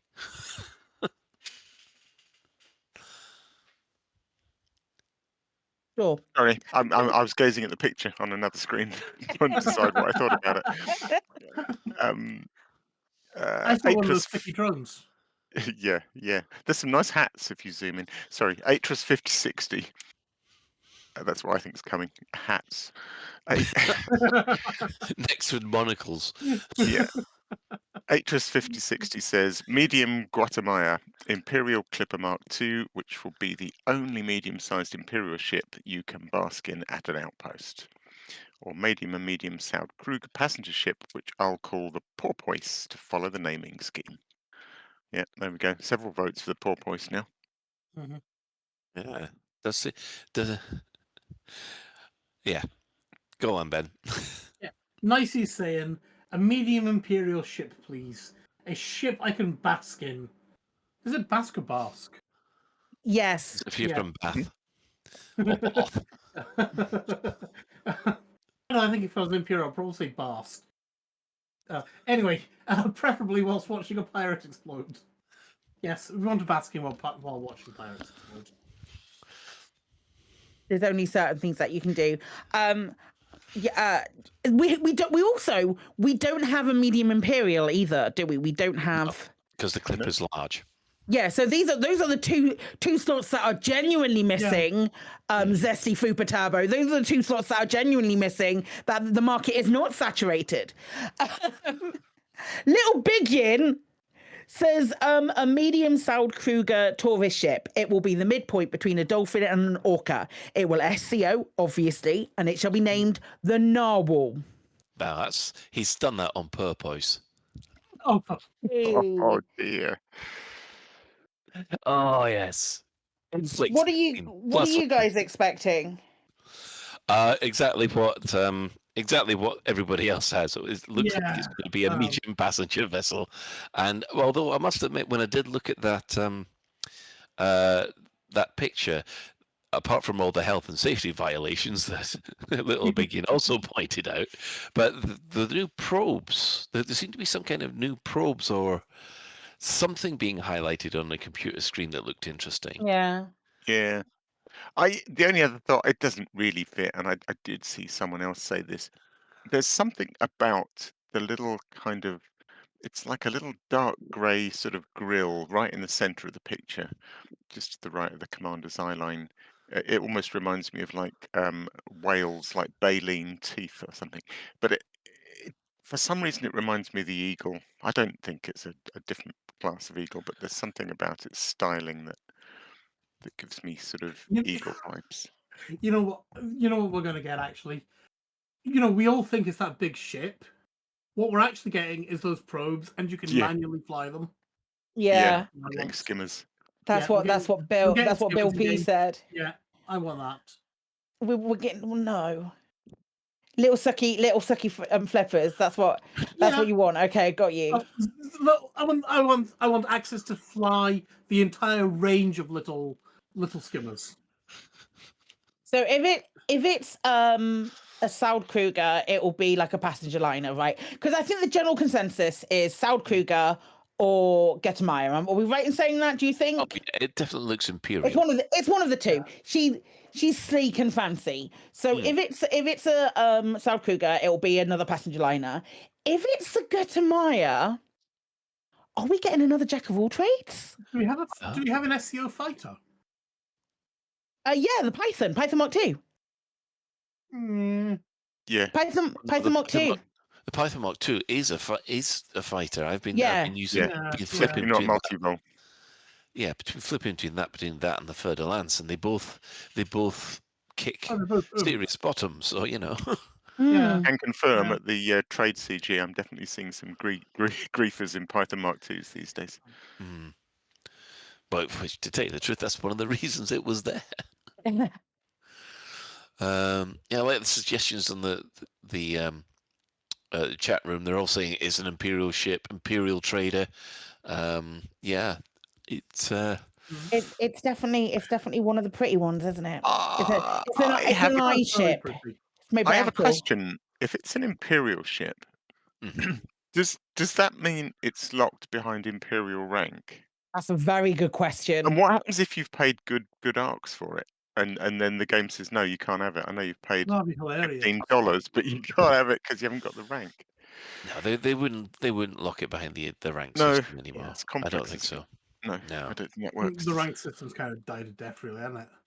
Yeah, I mean, that's done for most people now, right? Like, most people, like those folks, unless you're brand new to the game, those folks who fought in Soul against the Thargoids probably have a high enough rank to get them access to Soul, if not a Corvette. And Corvette, it's not difficult to make those ranks up. It really isn't.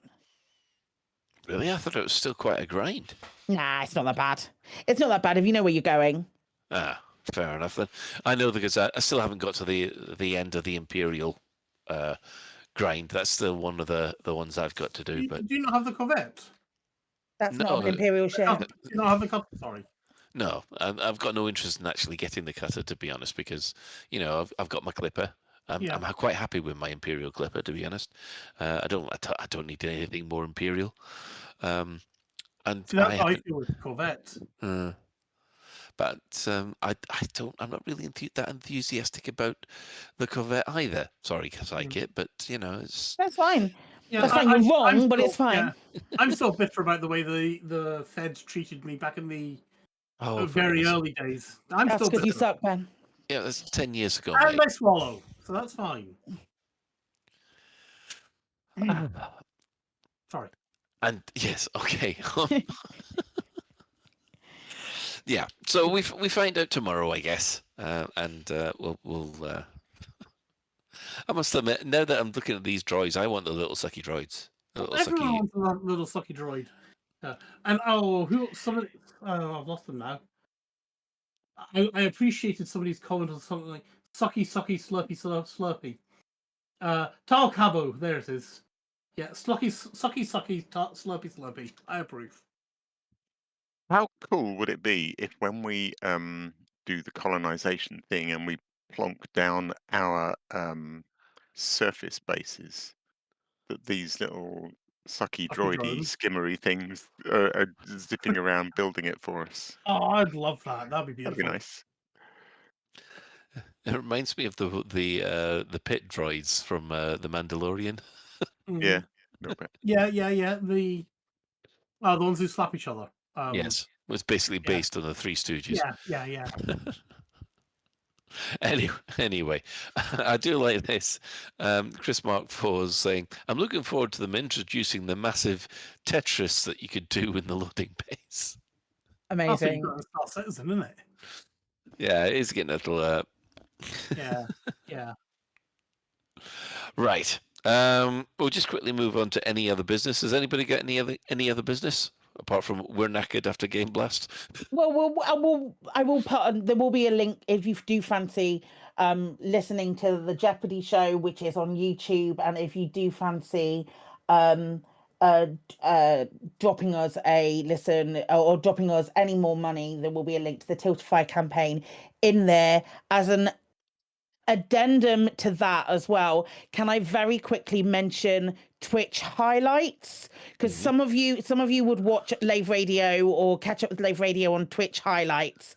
Twitch have changed the way that they do highlights. It's been a little while that we've not really been regularly putting our Twitch highlights up, but Twitch have changed the way that we do highlights, and we cannot have highlights on the channel anymore. So well, we can, but we only have 100 hours. So, and we have a lot more than that. But everything that is on Twitch is also on YouTube. So I am in the process of removing everything so we can highlight like little charity things or little special bits that we do. But any shows that you want, if you want to watch the show in their entirety and watch people dicking about in Lave Station and those kind of things, you will be able to do that on YouTube. You won't be able to see them on the Twitch highlight system anymore, because Twitch have decided they want us to point people to other platforms.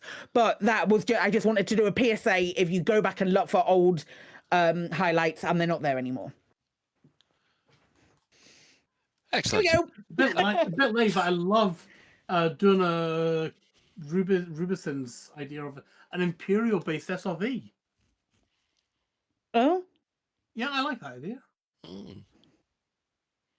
I'll tell you one thing that was interesting. It did force me to look at the ship stats on the website, and I got a major shock that the fact they've gone in, it looks like everything that I knew about which was the most maneuverable ship is wrong. Because it turns out the most maneuverable ship these days is the Imperial Eagle, with the Eagle itself being down at number 6. Oh. Yeah, I was, what? That doesn't feel right. I feel like Please tell me the Type 9's is the least. Yeah, that's a big fat 0. I feel like Sandling would have some serious objections to the claim that the Imperial Eagle is there's something wrong there, because he always gives me shit for flying an Imperial Eagle. Are these Frontiers figures or somebody else's? No, they're from the website. If you go onto the Elite Dangerous website and look up the ship table. It's probably not engineered then, is it? It's probably all... No, yeah, it's all standard, so yeah. Yeah, so real figures that trust EDSM or something. Not EDSM. In Etsy. ED Shipyard. Or Yeah. Etsy, yeah. I'd just like to give a personal shout out to Massively OP, because they included me in one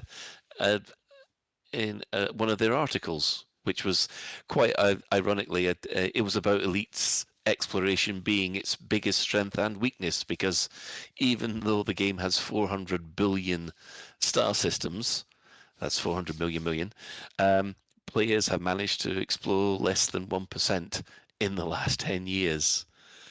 And this is that is so big they can't get their head around it. Yeah. I just had a horrible thought. How about remote probes? You know, you send out a probe to a star.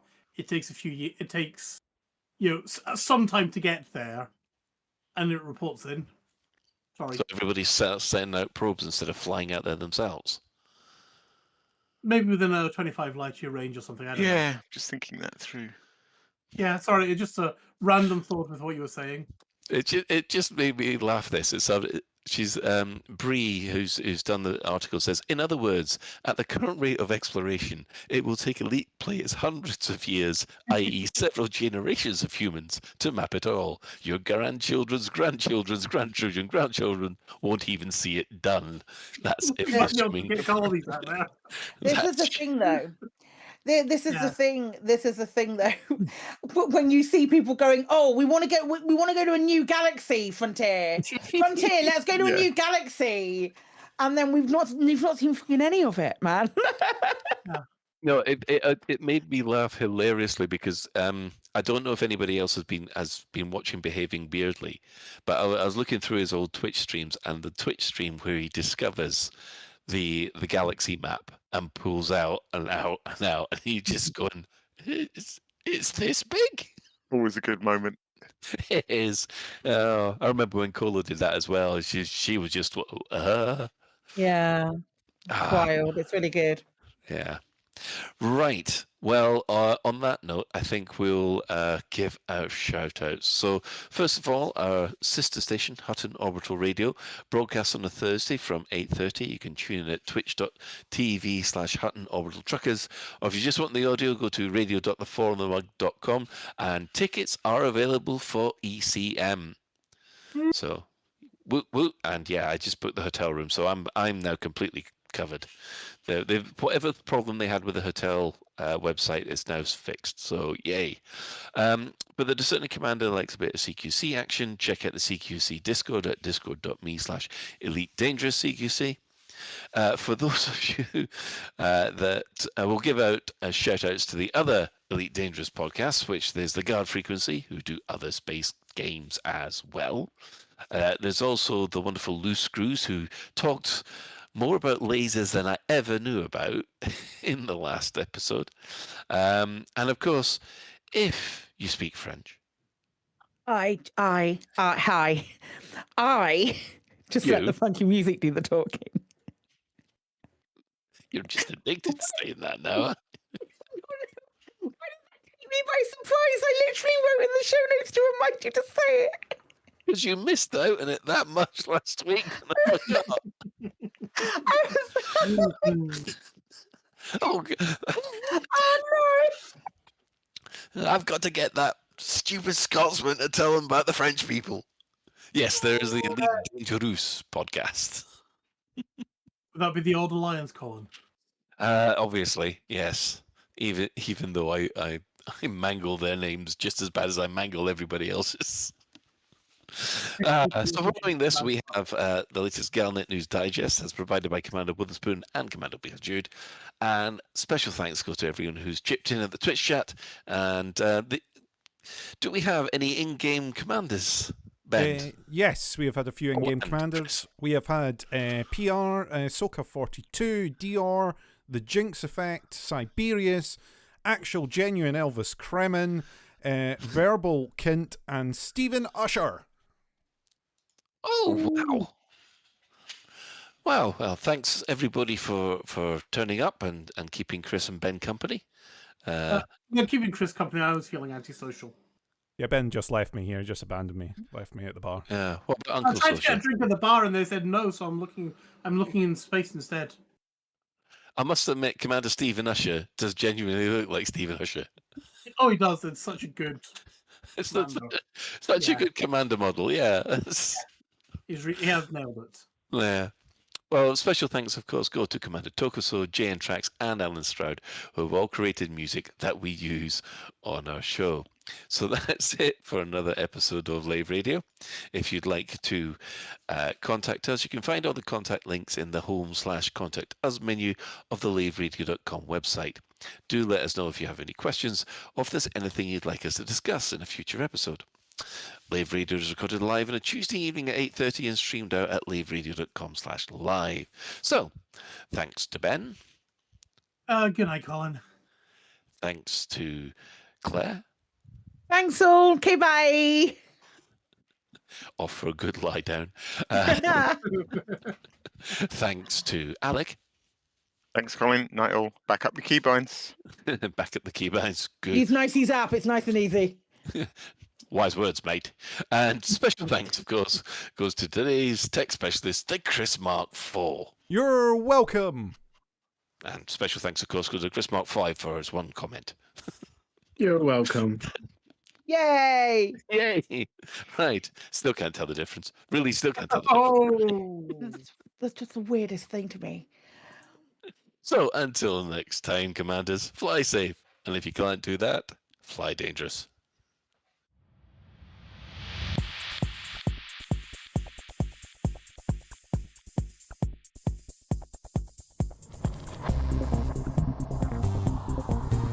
Is your life like this? Sounds like someone having an orange inserted.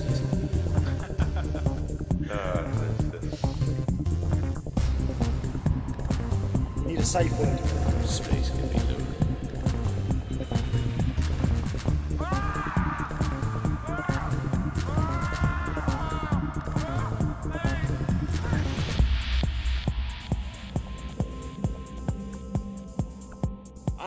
gonna see the galaxy.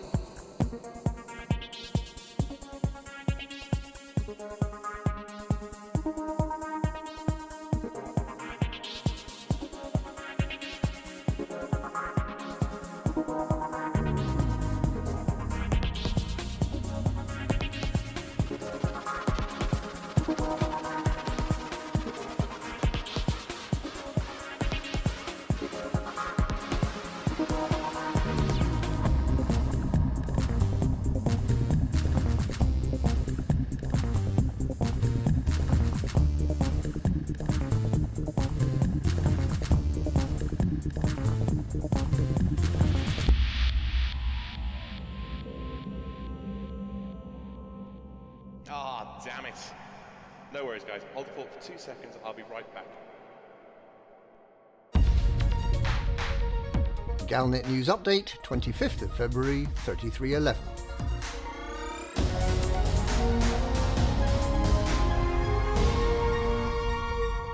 After what seems like months of silence, the Pilots Federation is on the verge of firing the starting gun on system colonization. Colonization is the much anticipated scheme to allow commanders to group together or work on their own to colonize new systems with minimal red tape, allowing for the first time the human bubble to grow organically. Colonization will start at approximately 3 p.m. tomorrow, 26th of February, but the Pilots Federation won't be announcing its features until 3 hours later, at 6 p.m.